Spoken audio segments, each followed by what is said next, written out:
Twitter are testing emojis. Do SEOs still have enough time to take advantage of Black Friday? And Google Plus is dead. All that and more in This Week in Organic, episode number 26. This Week's in Organic. Live from London on thisweekinorganic.com. Broadcasting live from the Digital Marketing Show in London, you're watching This Week in Organic, the weekly show that debates the ramifications of the latest SEO and content marketing news. Sign up to watch the next show live at thisweekinorganic.com.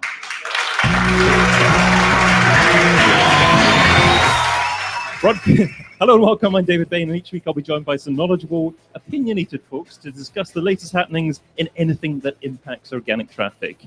And as for you in the live audience, get involved, use the hashtag TWIO on Twitter. It's just the 4 letters TWIO, and anything you say, hopefully I'll try and involve within the show itself. But let's find out about today's guests, where they're from, and what's caught their attention this week. So starting off at the far side with Bridget. Hi, I'm Bridget Randolph. I work at Distilled as a consultant. And the things that I'm really interested to talk about today are around the natural language search, which is something at Distilled we've been looking at for a while.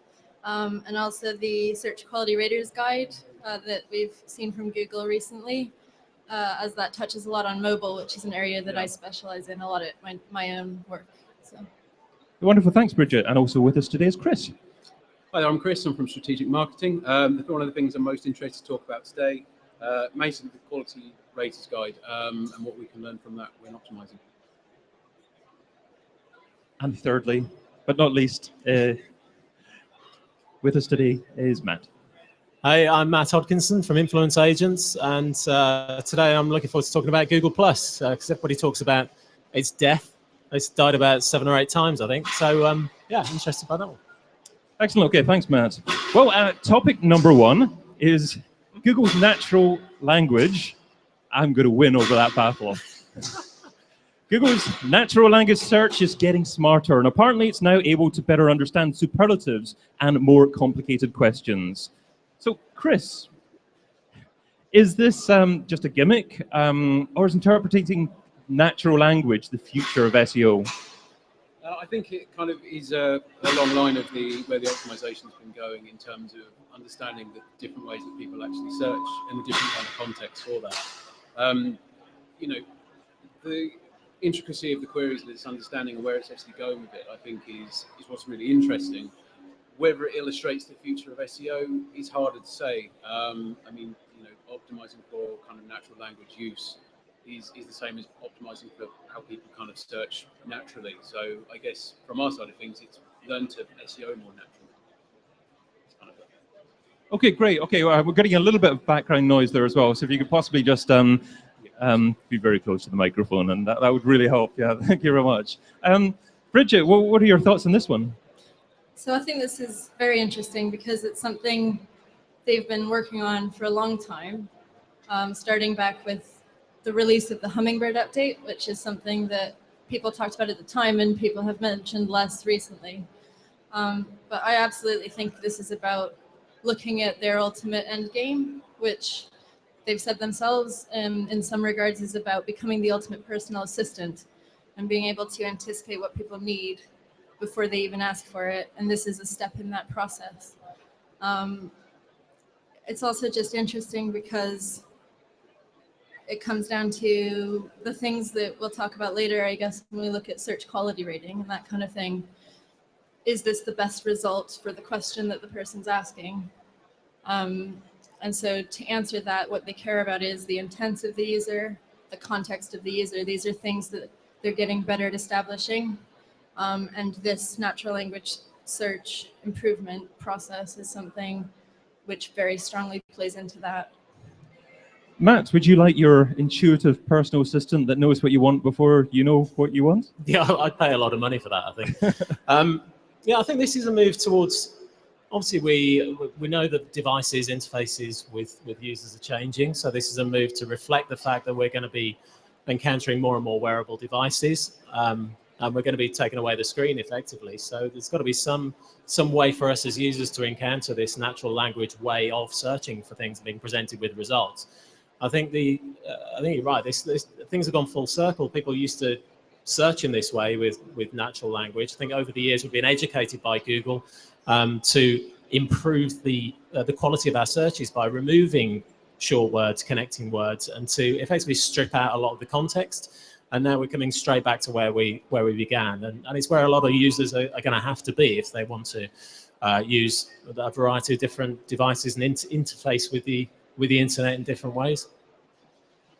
And voice search is probably quite closely related to this, and also mobile search as well.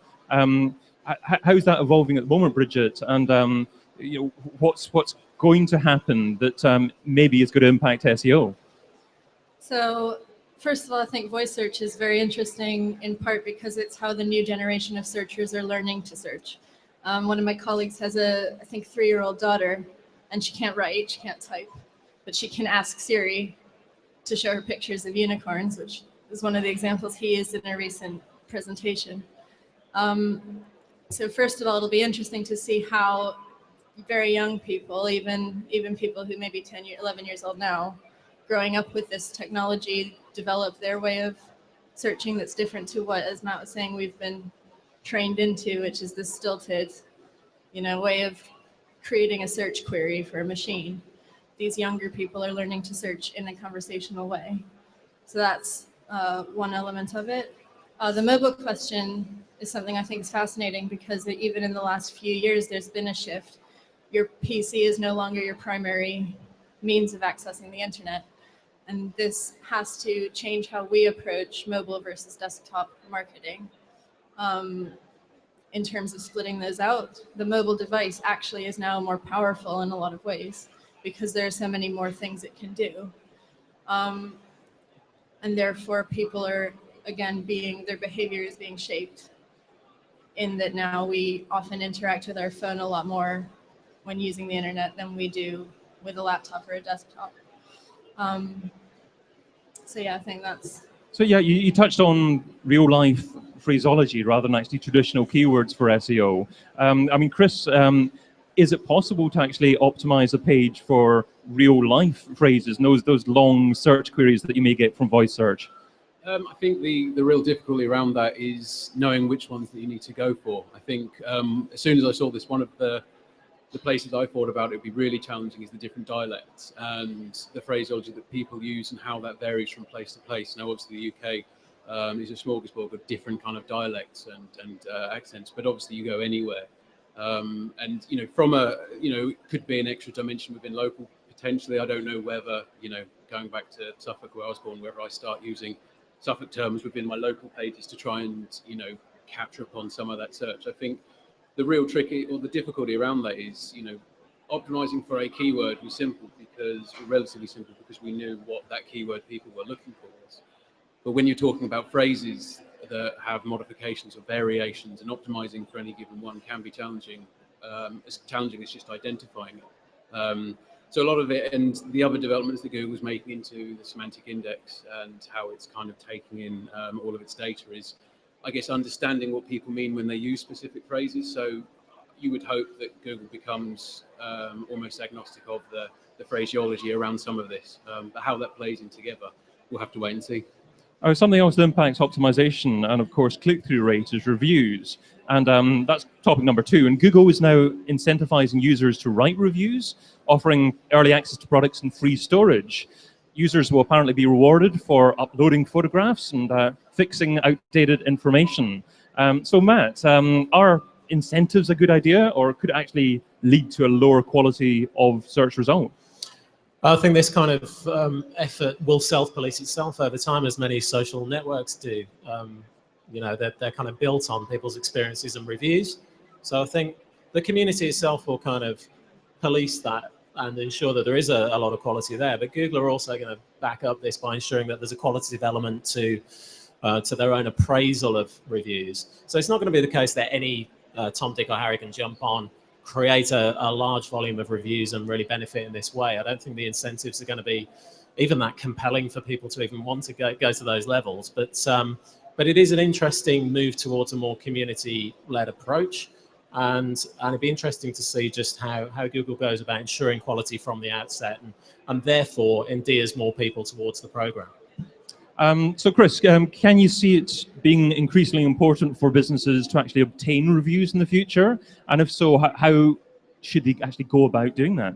I mean, reviews are critical as much as word of mouth is critical for any business, really. I think it ties well into that in terms of the reviews, but in terms of how to acquire them, it's always been that thin line between incentivizing reviews and soliciting them. And obviously Google has always made itself, no, I was about to say reasonably clear. It's never been that clear. It always changes its mind. But basically what Google wants now, and the way that we need to go about it, is by attracting reviews naturally. Now, from an optimization standpoint, that's going to make a lot of people itchy, because if you're doing it naturally and you're leaving people to their own volition, reviews can go either way. So from the outset, businesses and those looking for these reviews need to ensure that what they're getting is quality, because there's no way of safeguarding yourself if you're not doing the best you can for your customers. But in terms of getting people on there, getting more reviews going, you've got to do it in a kind of a sustainable and natural looking way. And as I said, work out where that line between incentivization and soliciting starts and ends. The fact that Google are, effectively getting people onto the platform to do reviews with their own kind of incentive shows that, that end of the spectrum is slightly safer, but it's where we get into a conflict of interests as a business trying to get that review. How it's policed and how people, how Google can get on top of that and ensure that it does stay natural will always be the biggest challenge, as is any other part of optimization. But, it doesn't diminish the importance of reviews. And fundamentally, that comes back to being good at what you do. And the second part is making sure people tell others. So, I mean, Bridget, have you seen reviews positively impacting click-through rates from SERPs? Is that something that you can actually track and positively attribute to really helping with SEO, or is that quite tricky to do? So it's definitely something that there will have been studies on.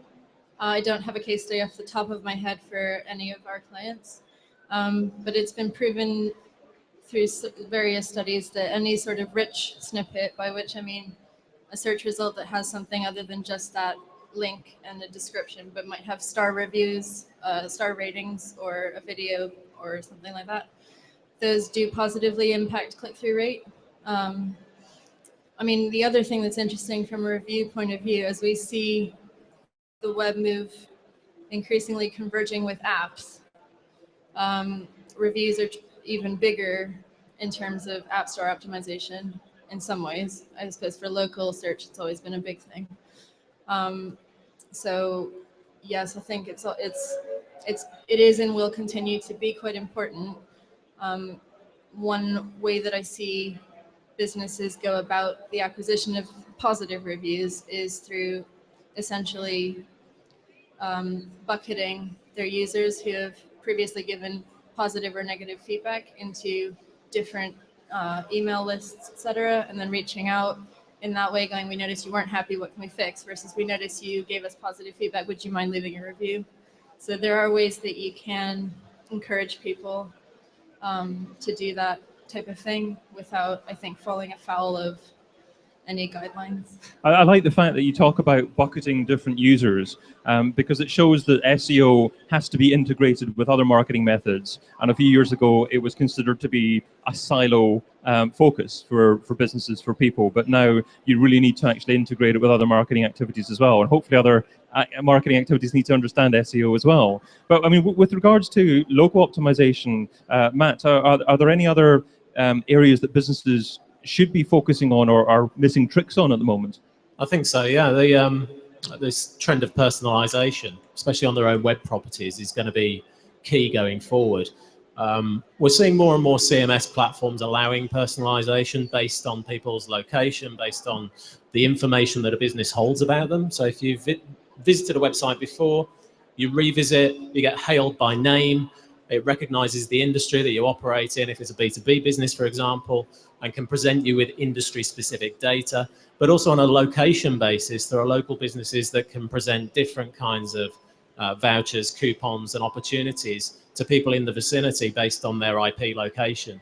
So definitely, I think personalization is a big thing at the moment. 123 Reg have just launched a website builder, which has it out of the box at £10 a month or something ridiculous. It's really making it more accessible for local businesses. Great, okay. Well, let's move on to the third topic, which is Google Plus isn't dead. It's been revamped to focus on communities and collections, trying to simplify the offering and get more people using it. Chris, was Google Plus ever dead? I think there's a lot of people that would argue that it was very kind of a vivid and thriving community at one point.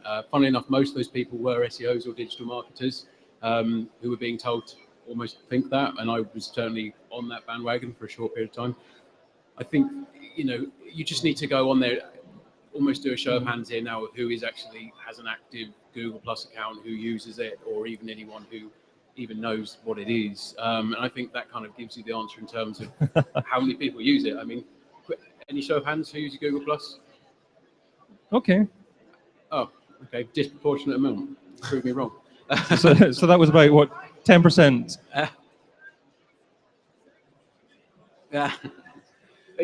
But I mean, you know, I think the way that Google Plus have been pulling out different products, there's been all of the kind of moves in terms of the staff a little while ago. I think they don't really know where they're going with it. And, you know, with this message, they've said that, you know, they've listened to feedback from people, they've made changes. Realistically, they've moved their offering to cater for those who are still there. You know, realistically, they want to be bigger and better than that. They've got to, but I think it's kind of a it's almost a shame to see it that way, because it had the making of it, but I think it just overcomplicated things. And in that sense, simplifying it now is a really good sign, because, you know, they are listening to people. It's just a shame it's probably 2 years too late. So Matt, can you actually see any businesses deciding to build a community on Google Plus instead of Facebook, for instance, now? It depends on the business type, I think, first and foremost. You've got to fish where the fish are, or we have as marketers. So, I mean, if you've got a business that's, you know, doesn't deal with people, because let's face it, they're all on Facebook, then maybe Google Plus is an option. I don't think it'll be at the expense of Facebook, certainly not for the time being, because if you want to scale a community, it's going to be very difficult to do that on Google Plus. And I'm speaking as somebody who's done it. We've got a B2B marketing community on Google Plus that has had organic growth, but is still, you know, very, very small and very tricky to recruit people into. And yet there are communities that have referred real business. So there is a revenue opportunity and a good marketing opportunity for anybody who can grow a strong community presence on Google Plus. It comes down to, you know, whether you've got the time to really curate that and build it to something that reaches sufficient scale to be useful to your business. Bridget, do you have any clients who are successfully using Google Plus at the moment and maybe even more embracing the platform moving forward because of Google's announcement that they have updated the platform a bit? No, No. is the short answer. That's all right. What's the long one? Not at all. No. So, I mean, I think, as Matt says, Google Plus has always been the sort of place that is very niche in terms of who it appeals to, and those people use it a lot, right? And in particular in our industry, I find it quite useful for keeping up with industry developments, that kind of thing, because a lot of the people in our industry are using it for that. In terms of how this change impacts our social media marketing, I don't think it does. Okay, so the general feeling is watch what's happening. Just keep half an eye on it, but certainly don't focus on it as your main platform. But perhaps you can actually build a sub-community there, and if it starts to be fairly successful, then perhaps you can focus more resources on it in the future. Yeah, just to sort of jump in there, I think the real nervousness I'd have about starting anything new on there now, off the back of this, is the propensity for change with Google Plus, and the fact that, you know, and actually the way that Google are with their products, that they deem they don't want to support, or they want to migrate or move for whatever reason. You know, you're building your house on someone else's land effectively, and if you kind of do invest a lot of time and effort into a community on Google Plus, I would be extremely concerned about the longevity of that, just because of the platform. Obviously, you know, Facebook wanes, and you know, ultimately will be there for longer, just because of its, I think, you know, where it's come from and where it's going. But you know, if you're going to foster and build a community from scratch now, I'd seriously consider about whether you can do it on your own platform. It'd be just as easy as it would be on Google Plus, I'd say. I think also the justification for Google placing emphasis on communities in the Google Plus environment was based on quite a low usership still. It was one of the more popular areas. but it certainly wasn't a huge number. I think as I read it, it was either 1.2 or 12. It was a 1 and a 2. It was 1.2 or 12 million. But when we're talking about a platform that grew to 20 million users in the space of 28 days when it launched, and now has gone on to, well, depending on who you believe, active users, many hundreds of million active users, then it's a drop in the ocean, really. There's no justification for this move, but whether it will reignite the platform, who knows? Well, coming up, we're going to be talking about what SEOs and content marketers can do over the next week to take advantage of Black Friday and Cyber Monday, what the leaking of Google's latest search quality raters guide means, and whether Twitter emojis should be used by brands. But first of all, I need to announce our competition winner, actually. And we've had a draw. We're in the Analytics SEO, AnalyticsSEO.com are in the process of launching a market share product, and there was a prize draw for £2,000 worth of analysis actually for our domain. So in front of you actually, we've got entries here. Now I can only choose one.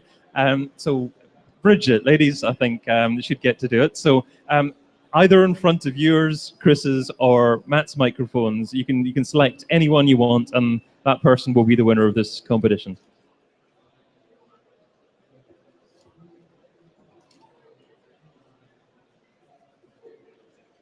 And it is James Wilson Fish. Okay, James. Okay, Rowan. Okay. Woo! We've got them in the audience. Have we? No. Well, okay. So that's great. We'll get in touch with that person. But moving on to the next topic, which is every so often Google hires people through a third-party agency to review the perceived quality and relevance of its search results. Its latest version from October just last month has been leaked, and it appears that Google still are using its EAT acronym, so standing for expertise, authoritativeness, and trustworthiness. So what can content marketers and SEO learn from this to do their jobs better? So Bridget, what would you think SEO and content marketers can learn from this? Well, one of the most striking things I thought in the report was about the fact that now any website which is not mobile friendly cannot receive a fully meets requirements, basically rating. So you can't get a top rating for that. So how many, off the top of your head, how many websites are failing, do you think, to actually deliver a decent mobile experience? It's a lot better than it used to be. Okay. Especially from April this year, they rolled out the mobile friendliness update with much fanfare. And the impact from that was less than a lot of people expected. I believe because there was so much advance warning and a lot of people got themselves together before they were negatively affected. That said, I think a lot of people can still go a long way in terms of becoming better at mobile friendliness. The sort of factors that they take into account at the moment are fairly basic. And is it usable on a mobile? You know, can you click the buttons? Can you achieve the basic processes? But creating a good mobile-friendly experience is not as simple as just taking a responsive design out of the box. Yeah. So there's always more that we can be doing, especially, as I said before, the mobile device becomes the primary way people use the web. Last month, we learned that machine learning was the #3 most important aspect of Google's algorithm. So it's nice to see that Google are using users to actually enhance what it delivers, as well as actually just relying on machines. Chris, do you think businesses can take anything from this approach and perhaps use users to actually test Google search results and see what they look like in Google search results? I think the key thing that came out of this these guides that were leaked was the needs meet kind of section, and whole part of that rating system is how well that search result and those websites within it meet the needs of that user and of the query that they're searching for. Now, obviously, it's a highly subjective thing to try and kind of rate, which is obviously why it's being tested like this. I think it's hard to get a right or wrong answer, which is why they've kind of built a spectrum into it. But I think from what we can take away from those who are making the websites and making the content, that constant form of validation yourself, where would you fall on that needs meet spectrum? Now, obviously, from a business owner or a website maker or a copywriter, that would be hard to know exactly, but test it with your audience, ask them. Now, how you do that will depend on the scale of your website, your audience base, that kind of thing. But it's kind of, it's coming full circle again in a way of, are you just doing a good job? Is your website fulfilling the function it needs to do? And obviously Google introducing it into these guidelines is just showing that their confidence and their ability to rank that is rising, or at least that's where they're going. I mean, it's no surprise that is the kind of criteria we're looking for. I mean, Google have been very vocal about the fact that we just need to make good websites for a while, but it now seems as if they're getting closer to being able to actually rank that and determine it, and this just backs that one up. Yeah, it'll certainly be interesting to see what Google does as a result of actually receiving this information from users, because obviously Google wants to make as much money as possible. Naturally, it's a commercial business, but it's got to deliver an experience which gives people relevant results and hopefully organic results and not just paid results.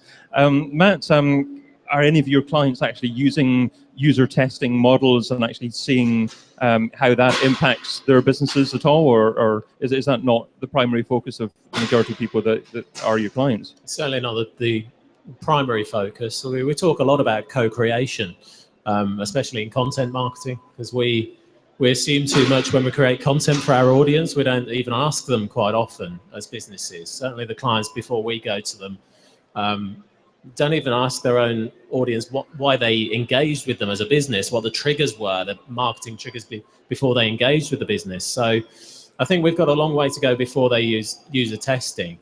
But I think Bridget's right. One of the things around mobile, and just to go back to your question about of our clients, because we've done research in the IT industry, we'd estimate that around about 40% of IT businesses don't have any sort of mobile friendly element to their website at all, which is still staggering to see at this point in time. So I think this move towards meat is quite an interesting one. Meat, yeah, I like that. Meat not eat. Meat not eat. Yeah. Can I jump in Sure, briefly on that EAT acronym, because going all the way back to the beginning of what we were talking about with this idea of smarter search, and the way that Google is experimenting more and more with bringing direct answers into search results. So through the knowledge box, through these carousels, that sort of thing, anticipating what it is that you're actually looking for. So if I type in chicken recipe, do you actually want to know how to make that?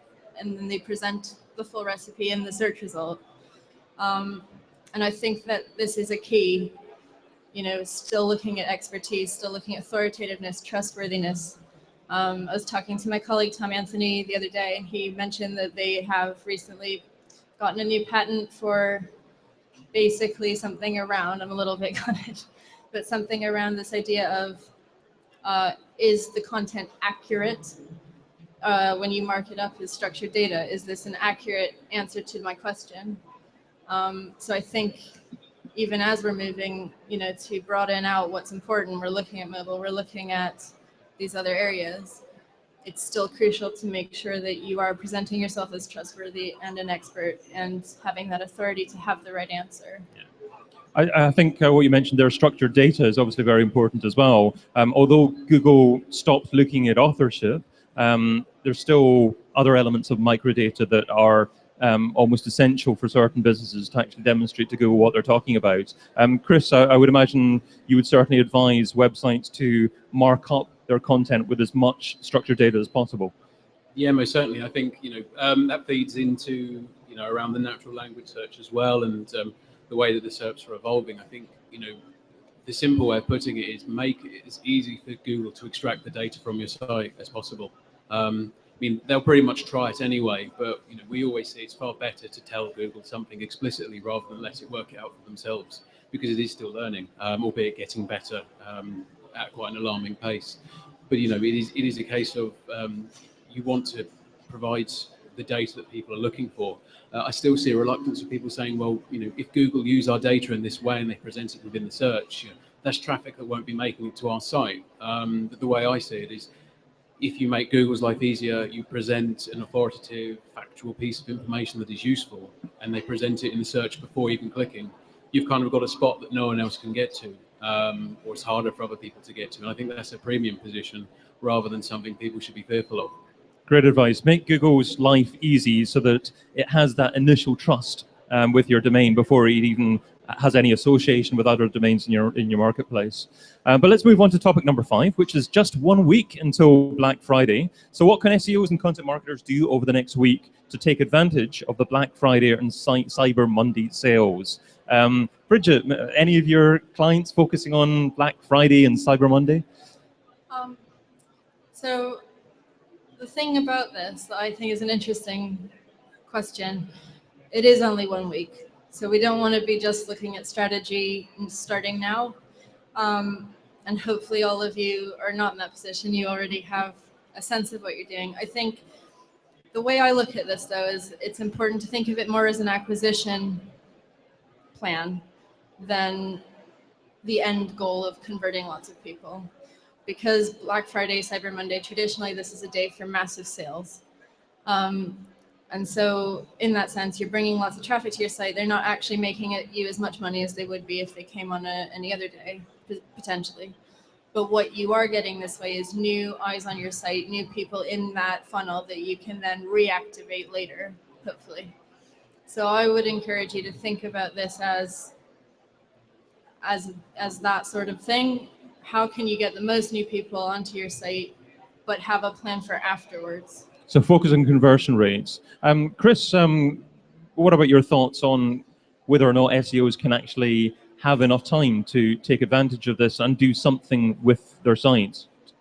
I think the way that you could, if you were going to, I kind of agree with Bridget, 1 week doesn't leave a lot of time, but it is kind of, monitor what's going on, monitor the social, monitor the chatter, what is going out there. And if you're going to get on top of any news or any events or anything that is particularly kind of special around it, i.e. what other brands are doing and you want to piggyback off of, it's be first to market on that kind of thing.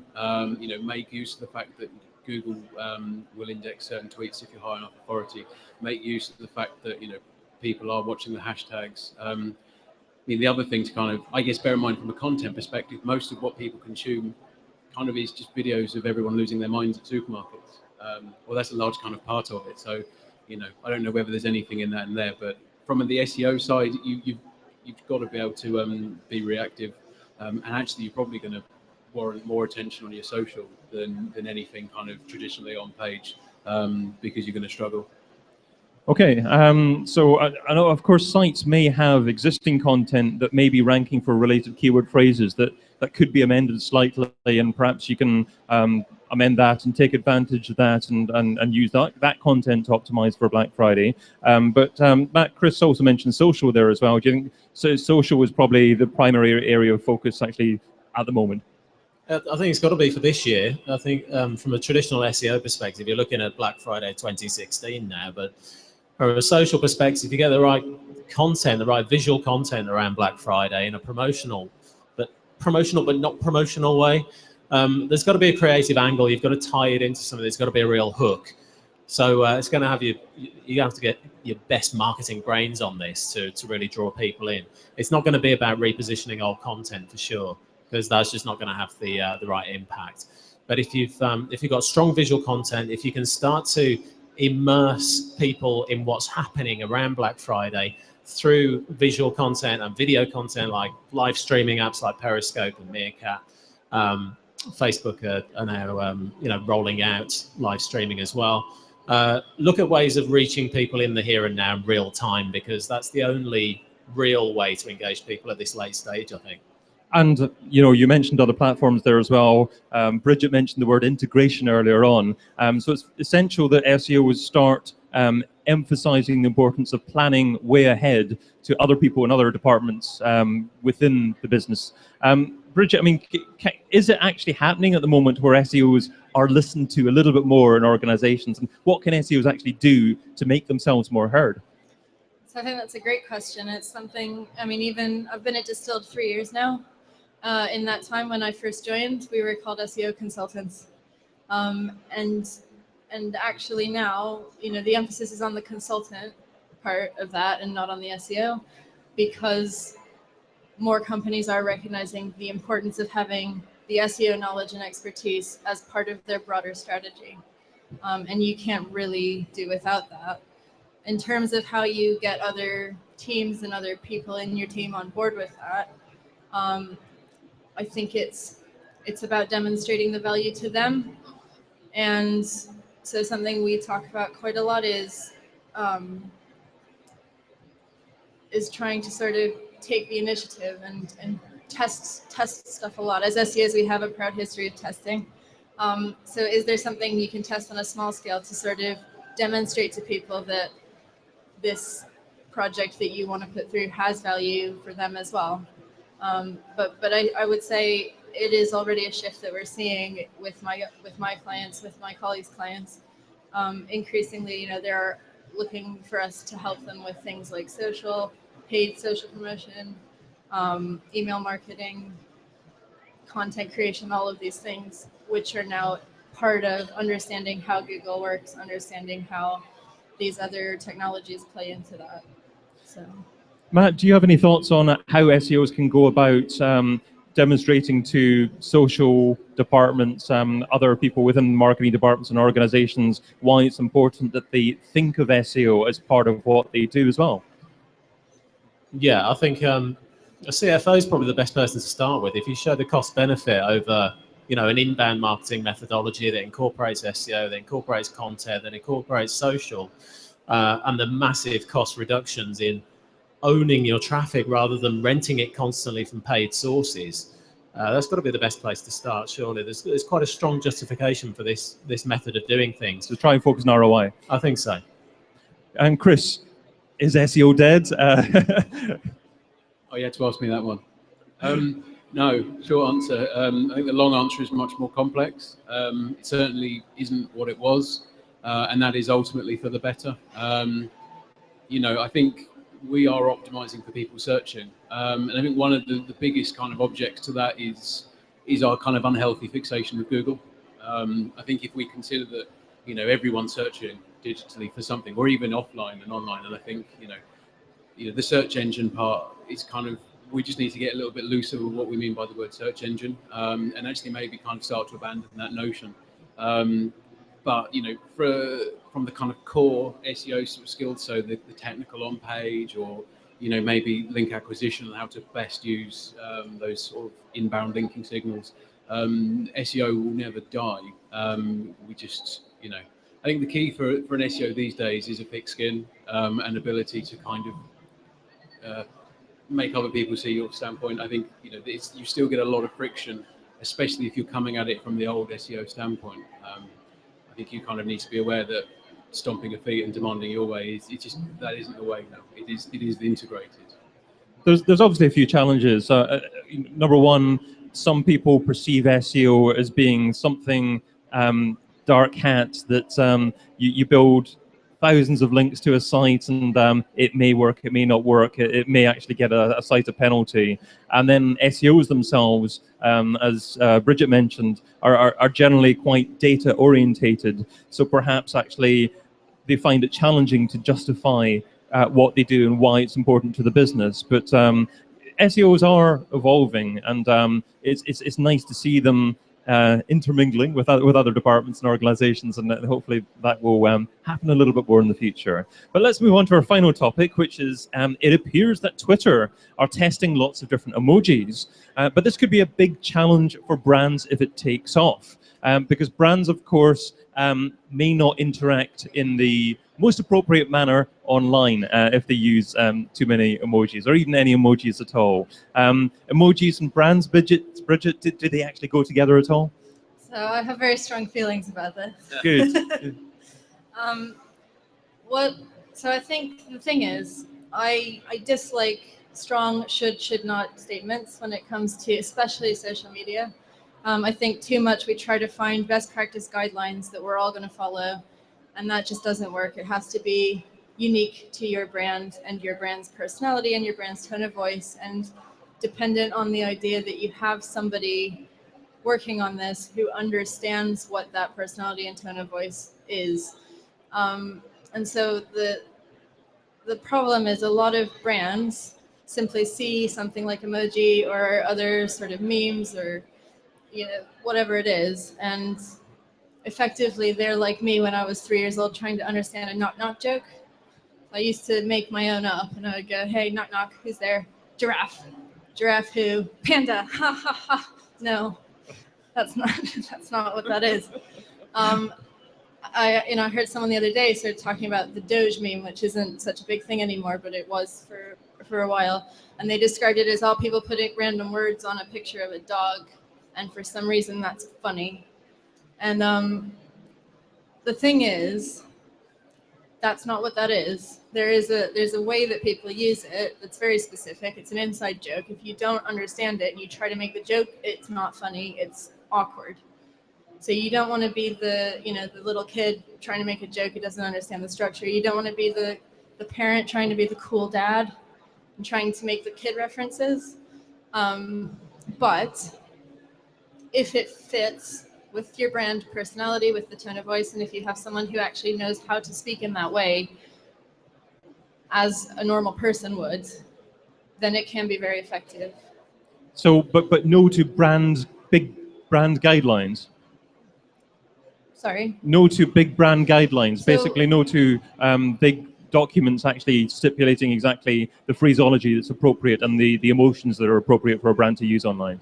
So, I mean, that's a tricky one, right? Because the bigger the company, the more need there is for some sort of structure like that. I think what I'm thinking of is when we have articles that go out and there's a big headline that says, new study finds that the best time to tweet is between 4 and 8 p.m. on a weeknight. And so often my clients come and they say, we want you to give us some social media guidelines for when we should tweet, what we should say. That's not best practice guidelines. That is a strategy. And there is a difference. So like the best practice guidelines might be something like, our tone of voice is this, try not to be negative, try not to insult people. We do use swearing lightly or we don't, or things like that, like the hard rules. But I don't like the idea of going in and saying, okay, we never use emoji or we always use emoji, because unless the person knows what they're doing, it just comes off as forced and strange and people don't engage with it. Matt, I can see you shaking your head there. Was that because you disagree with what Bridget was saying? Or no? No, I agree wholeheartedly. But I've had this thing about brand guidelines when it comes to social media guidelines within organizations. It's like, why do they feel they need one for social media but not for the telephone or for conversations around the water cooler? It's as if this is some magic art that isn't just people talking to each other or talking on a mass scale. And I realize the difference between private conversations and broadcasts, and there is an inherent risk. But if you have to implement those kind of guidelines, you've got a much bigger problem. And that's in the HR department. It turns out you're recruiting stupid people. If you recruit people with, on the basis of common sense and attitude, then you shouldn't really have these issues. I can't talk about emojis. I sat down here with nothing to say on this topic. I'm too old, and I can use a winky face on Twitter and get an injunction against me. So it's yeah. Move on. Chris, have you got nothing to say about the subject as well? Slightly more to say. I think the difficulty with the emoji is kind of how ubiquitous it will come with brands, is how ubiquitous it will be among the brand's audiences.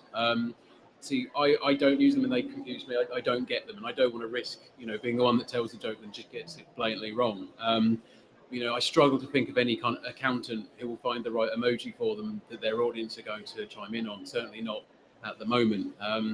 Where emojis evolve to and where that goes may change things, but by that point, we'll have probably moved on to something else. So, there will be brands that can use it, and there will be brands that use it successfully at the moment. But I think unless you're, McDonald's or Coca-Cola or someone really, really big, I think you're going to struggle to find a place for it. And I think you might risk looking really disingenuous if you try, because failing's going to be so easy at that kind of thing. Well, I reckon that just about takes us to the end of this week's show. So just time for a single takeaway from our guests. So if you could just think about something actionable that people could take away and implement in their businesses from what we've discussed. And then after that, just finish with confirming who you are and where you're from. So should we start off with Bridget? Sure. So I guess the thing that strikes me as a common theme with all of these topics that we've been talking about, it's one that keeps coming up more for me anyway in my work. And it's around just really understand your audience.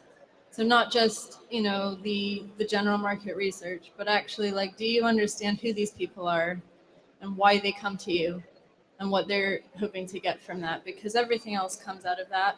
What you optimize for search, how you, for instance, with Black Friday, how you are going to reactivate them when they land on your site and you want to bring them back, or how you interact with them on social media. It all comes down to, do you actually understand who these people are, how they communicate, and what they want to hear from you? Lovely, thanks. And just confirming where you're from. I'm Bridget Randolph. I'm consultant at Distilled. Thank you. And also with us today was Chris. So I think the greatest takeaway from me is the kind of the whole, are you meeting the needs side? So it feeds into, you need to know what those needs are. But I think not enough people focus or are honest enough with themselves about whether what they're doing and what they're building meets its kind of the needs of the people using it.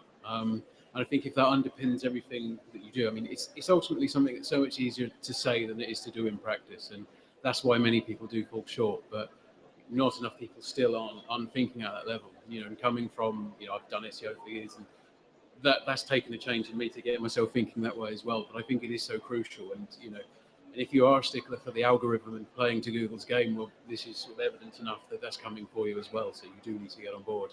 But I'm Chris Green, and I'm from Strategic Marketing. It's been great to be here. Thanks, Chris. And also with us was Matt. Yes, so I would say building on a couple of the themes we've discussed today, especially the natural language search and just content marketing in general and SEO. It's all around providing, for me, informative, educational content, non-promotional, that attracts people to you in an inbound way. And when you do that, the natural language is to question, is to query, and that way you'll attract more people. Thank you very much. I've been Matt Hodkinson, CEO, Influence Agents. Thank you. And I'm David Bain, Head of Growth at Analytics SEO, enterprise and agency SEO platform with big insight. Sign up for a free demo of our platform at analyticsseo.com. Now, if you're watching or listening to the show as a recording, remember to watch the next episode live. So head over to thisweekinorganic.com and be part of the next live audience. But for those of you watching live and in the live audience, we also have an audio podcast of previous shows. So again, sign up to email updates at thisweekinorganic.com and you'll receive the podcast info from there. But until we see you again, have a fantabulous rest of Thursday.